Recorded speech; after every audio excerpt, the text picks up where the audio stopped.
Right, let's do something much more different. I never thought I'd actually be doing something for Draw Muhammad Day, but Concordance's arguments regarding non-violent protest and showing that it's really not that much of a big deal of just depicting him. If you depict him in a nasty way, I think you have a reason to get upset. It still doesn't, I don't think, allows you to behead people. I think we should save that for asshole kings like Charles I and all that kind of thing, but not for people who really don't have anything to do with it. I'm not saying go after that pastor either. But personally I like spaghetti. Don't go after pasta. Go for noodles instead. Much tastier. But the most interesting thing is we have this picture, 19th century depiction titled Muhammad Preaching, and that's probably the man. That's the man. What else do we have? Let's go.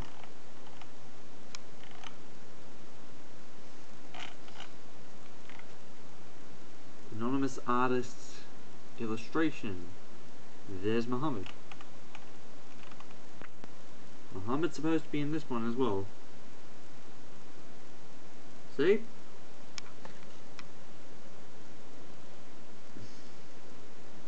He's in there somewhere. It's like an Arab version of Where's Wally? Where's Muhammad?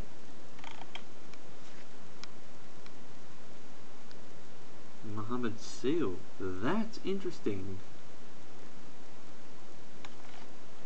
But really the point is, he's been depicted so many times, I don't get the problem. It really just seems to be people stirring up trouble. I mean, obviously Islam has a lot of problems, clearly, especially in the way it's being dealt out. If the phrase is truly true about Islam and the idea that the problem with the Islamic fundamentalists is the fundamentals of Islam, be that as it may, I'm Orthodox, I don't particularly care unless someone actually tries to kill me. That happens. Viking sword will be used, maybe.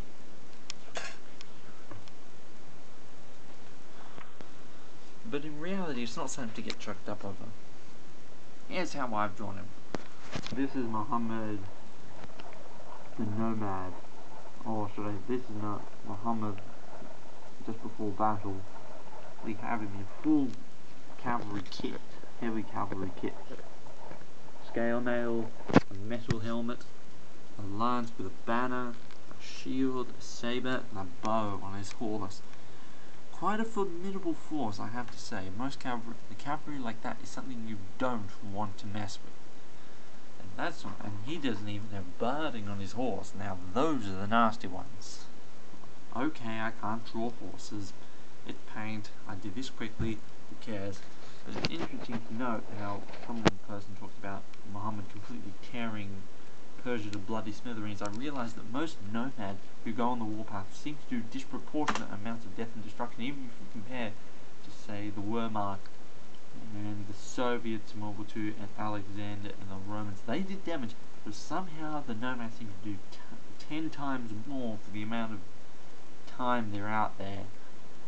Just an odd thing, and I think with the Muslims it probably wouldn't have been much of an exception. It seems that nomad people seem to be particularly more brutal when they get their hands on their enemies.